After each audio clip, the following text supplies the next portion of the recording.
നമസ്കാരം. മലയാളി വാർത്തയിലേക്ക് സ്വാഗതം. കഴിഞ്ഞ കുറച്ച് ദിവസങ്ങളായിട്ട് ഇസ്രായേലിന്റെ ഭാഗത്തു നിന്ന് വലിയ രീതിയിലുള്ളൊരു ആക്രമണം ഹമാസിന്റെ നേർക്ക് ഉണ്ടാകുന്നില്ല. അപ്പോൾ നമ്മൾ വിചാരിക്കും പശ്ചിമേഷ്യയിൽ കാര്യങ്ങളെല്ലാം തന്നെ സമാധാനപരമായി, വെടിനിർത്തലെല്ലാം തന്നെ അവിടെ നിലച്ചു, ഇനിയൊരു ആക്രമണം അല്ലെങ്കിൽ പശ്ചിമേഷ്യയെ വീണ്ടും സംഘർഷഭരിതമാക്കുന്ന രീതിയിലുള്ള ആക്രമണങ്ങൾ അവിടെ ഉണ്ടാകില്ല എന്നൊക്കെ. എന്നാൽ അവിടെ കൃത്യമായിട്ടുള്ള ഒരു പ്ലാനിംഗ് ആണ് ഇപ്പോൾ നടന്നുകൊണ്ടിരിക്കുന്നത്. ഇപ്പോൾ US പ്രസിഡന്റായിട്ട് ഡൊണാൾഡ് ട്രംപ് കൂടി അധികാരത്തിൽ വന്നതിന് പിന്നാലെ തന്നെ ഇനി ഗാസയെ മറ്റൊരു രീതിയിലേക്ക് അല്ലെങ്കിൽ ഗാസയുടെ ചിത്രം തന്നെ മാറ്റി വരയ്ക്കാനുള്ള തയ്യാറെടുപ്പാണ് ഇപ്പോൾ ഇസ്രായേലും അമേരിക്കയും കൂടി നടത്തിക്കൊണ്ടിരിക്കുന്നത്. അതിനുള്ള ഒരു വലിയ പദ്ധതികളും അതുപോലെ മറ്റുള്ള പല രാജ്യങ്ങളിലെയും പ്രധാന രാഷ്ട്രീയ തലവന്മാരെ കാണുന്ന തിരക്കിലാണ്. എന്തായിരിക്കും ഇതിൻ്റെയൊക്കെ ഒരു റിസൾട്ട് ഉണ്ടാകാൻ പോകുന്നത് എന്നുള്ളത് കാത്തിരുന്ന് തന്നെ കാണാനായിട്ട് സാധിക്കുള്ളൂ. അത് ചിലപ്പോൾ മാസങ്ങളെടുക്കാം, വർഷങ്ങളെടുക്കാം. പലസ്തീൻ ജനതയെ ആ പ്രദേശത്ത് നിന്നും മാറ്റി ഗാസയെ ഉല്ലാസ കേന്ദ്രമാക്കുമെന്നാണ് US പ്രസിഡന്റ് ഡൊണാൾഡ് ട്രംപിന്റെ അവകാശവാദം. ഇക്കാര്യം പലതവണ അദ്ദേഹം ആവർത്തിച്ച ട്രംപ് ഇതിനായി ചില നീക്കങ്ങളും നടത്തുന്നു എന്നാണ് പുറത്തു വരുന്ന വിവരം. ഇത് അദ്ദേഹം പരസ്യമായി തന്നെ പറഞ്ഞിട്ടുണ്ടായിരുന്നു. എന്നാൽ അതിനുള്ള നീക്കങ്ങൾ അദ്ദേഹം രഹസ്യമായും പരസ്യമായും നടത്തിക്കൊണ്ടിരിക്കുകയാണ് എന്നുള്ളതാണ്. പാലസ്തീൻകാരെ ആഫ്രിക്കയിലേക്ക് മാറ്റാൻ നീക്കം നടക്കുന്നതായാണ് പുറത്തുവരുന്ന റിപ്പോർട്ടുകൾ.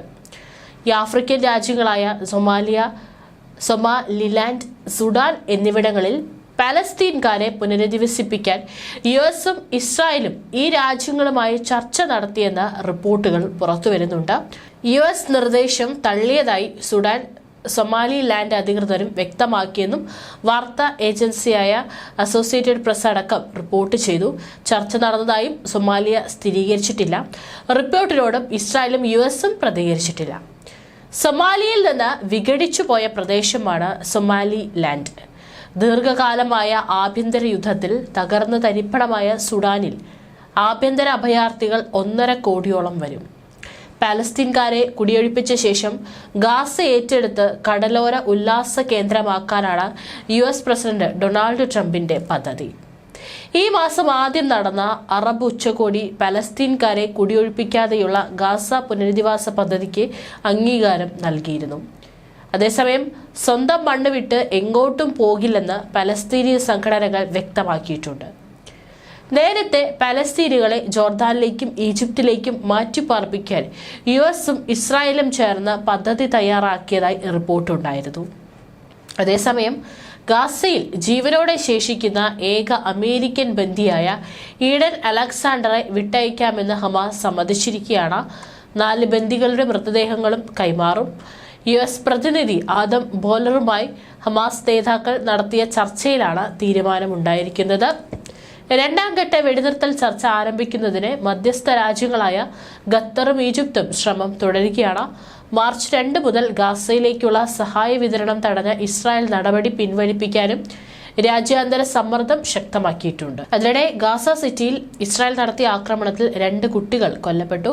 ഗാസയിലേക്ക് സഹായ വസ്തുക്കളായി വരുന്ന മുഴുവൻ ട്രാക്കുകളെയും ഈജിപ്ത് അതിർത്തിയിൽ തടഞ്ഞുള്ള ഇസ്രായേൽ ഉപരോധം 2 ആഴ്ചയാകുന്നു.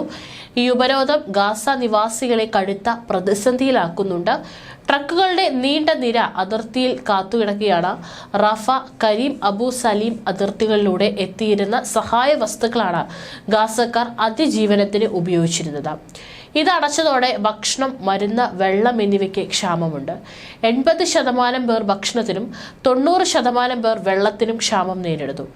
കരുതൽ ശേഖരം ഉപയോഗിച്ച് പരിമിത തോതിൽ പ്രവർത്തിക്കുന്ന പൊതുഭക്ഷണ വിതരണ കേന്ദ്രം ദിവസങ്ങൾക്കകം പൂട്ടേണ്ടി വരും. ഗാസയ്ക്ക് സഹായം തടഞ്ഞാൽ ഇസ്രായേൽ കപ്പലുകൾക്ക് നേരെ ആക്രമണം നടത്തുമെന്ന് യമനിലെ ഹൂത്തികൾ മുന്നറിയിപ്പ് നൽകിയിട്ടുണ്ട്. അതേസമയം ഗാസയിലെ ബൈത്ത് അല്ലാഹിയയിൽ 2 കുട്ടികളെ ആക്രമണത്തിലൂടെ കൊല്ലപ്പെടുത്തുകയും ചെയ്തിട്ടുണ്ട്. അഭയാർത്ഥിത്വം, സൈനിക നീക്കം, മറ്റു നിയന്ത്രണങ്ങൾ എന്നിവ കാരണം അധിനിവിഷ്ട വെസ്റ്റ് ബാങ്കിലും പട്ടിണി വർദ്ധിക്കുകയാണ്. ഇസ്രായേലി അനധികൃത കുടിയേറ്റക്കാർ ഒരു പലസ്തീൻ ഗ്രാമത്തിൽ കൂടി ആക്രമണം നടത്തുകയും വീടുകൾ കത്തിക്കുകയും ചെയ്തു. നബ്ലൂസിലെ ബിർബത്ത് അൽ മറാജി ഗ്രാമത്തിലാണ് അതിക്രമം നടത്തിയത്. അതേസമയം റഷ്യ യുക്രൈൻ യുദ്ധം അവസാനിപ്പിച്ചില്ലെങ്കിൽ അത് മൂന്നാം ലോക മഹായുദ്ധത്തിലേക്ക് നയിക്കുമെന്ന മുന്നറിയിപ്പുമായി അമേരിക്കൻ പ്രസിഡന്റ് വ്ളാഡിമിർ പുടിനും രംഗത്തുണ്ട്. ആണവായുധങ്ങൾ ഉപയോഗിച്ചുള്ള അത്യന്ത വിനാശകാരിയായ ഒരു യുദ്ധമായിരിക്കും അതെന്നും ട്രംപും മുന്നറിയിപ്പ് നൽകി. റഷ്യയും യുക്രൈനും തമ്മിലുള്ള വെടിനിർത്തൽ ചർച്ചകൾ പുരോഗമിക്കുകയാണെന്നും അദ്ദേഹം ചൂണ്ടിക്കാട്ടി. എന്നാൽ ഇരു രാജ്യങ്ങൾക്കും സമാധാന വ്യവസ്ഥകളിൽ യോജിക്കാൻ കഴിഞ്ഞില്ലെങ്കിൽ അപകടകരമായ അവസ്ഥയിലേക്ക് പോകുമെന്നും അമേരിക്കൻ പ്രസിഡന്റ് താക്കീത് നൽകി. അത്തരത്തിൽ ഒരു അവസ്ഥ വന്നാൽ വളരെ പെട്ടെന്ന് തന്നെ ഒരു മൂന്നാം ലോക മഹായുദ്ധത്തിലേക്ക് അത് എത്തിക്കുമെന്നും ട്രംപ് അമേരിക്കൻ സർക്കാരിന്റെ നീതിന്യായ വകുപ്പിലെ ഉന്നത വൃത്തങ്ങളോട് സൂചിപ്പിച്ചു. എന്നാൽ അമേരിക്ക ഇക്കാര്യത്തിൽ ഇടപെടാൻ ആരംഭിച്ച കാലഘട്ടത്തേക്കാൾ ഇപ്പോൾ സമാധാന നീക്കങ്ങൾ ഏറെ മെച്ചപ്പെട്ടിട്ടുള്ളതായി ട്രംപ് വ്യക്തമാക്കി. മൂന്നാം ലോക മഹായുദ്ധം ഉണ്ടായാൽ നമ്മൾ ആരും കേട്ടിട്ടില്ലാത്ത തരത്തിലുള്ള ആയുധങ്ങളായിരിക്കും യുദ്ധത്തിന് ഉപയോഗിക്കപ്പെടുന്നതെന്നും ട്രംപ് ചൂണ്ടിക്കാട്ടി. താൻ അമേരിക്കയുടെ പ്രസിഡന്റ് ആയതിനു ശേഷം സമാധാന ചർച്ചകളിൽ വലിയ പുരോഗതി ഉണ്ടായിട്ടുണ്ടെന്ന് പറഞ്ഞ ട്രംപ് യുദ്ധം അവസാനിപ്പിക്കുന്നതുമായി ബന്ധപ്പെട്ട് റഷ്യൻ പ്രസിഡന്റ് വ്ളാഡിമിർ പുടിനുമായി സംസാരിച്ചിരുന്നതായി വെളിപ്പെടുത്തി.